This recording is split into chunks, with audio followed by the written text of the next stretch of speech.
Всем привет! Сегодня мы с вами разберемся, какие вообще бывают вакцины от коронавируса и чем они между собой отличаются. Поехали!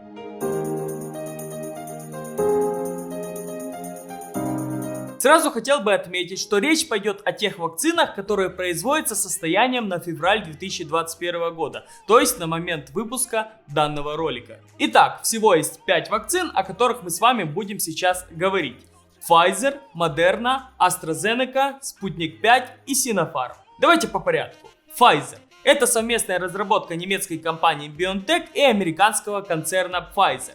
Первая официально одобренная к применению в ЕС и ВОЗ вакцина. Производится в Германии и Бельгии. Эффективность данной вакцины 95%, в случае с людьми старше 65 лет 94%.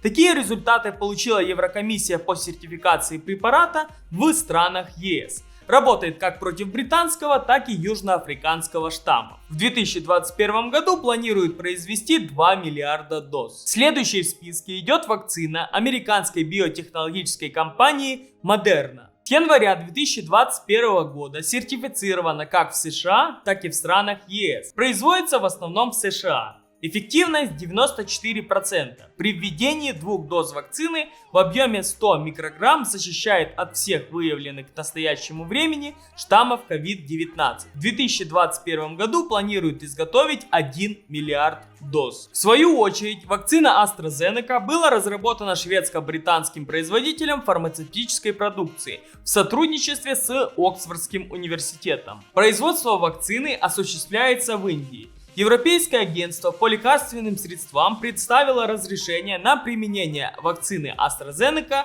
в конце января 2021 года. Эффективность данной вакцины при клинических испытаниях 60%. Разработчики намерены поставить 3 миллиарда доз к концу 2021 года. Вакцина Sputnik 5 разработана в России в НИЦ эпидемиологии и микробиологии имени Гамалеи и сразу же была зарегистрирована в августе 2020 года после проведения клинических испытаний первой и второй фазы.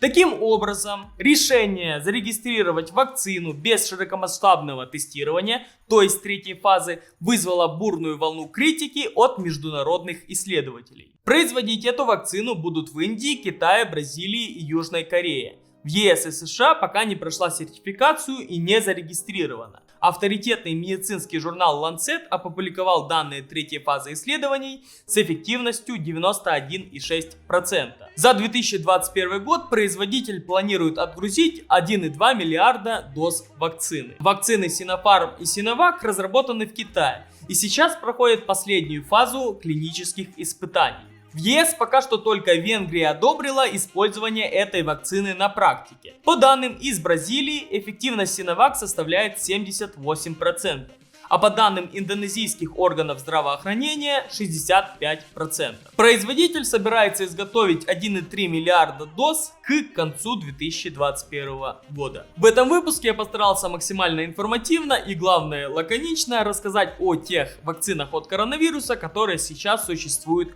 в мире. Поэтому, если вы хотите более подробно узнать о той или иной вакцине, пожалуйста, оставляйте ваши комментарии под данным роликом, и, исходя из запросов публики, я составлю для вас более подробный и углубленный материал. А пока что ставьте лайки, подписывайтесь на наш канал, нажимайте на колокольчик, дабы не пропустить новые выпуски нашего канала. И, конечно же, всем желаю крепкого здоровья, не болейте и пока.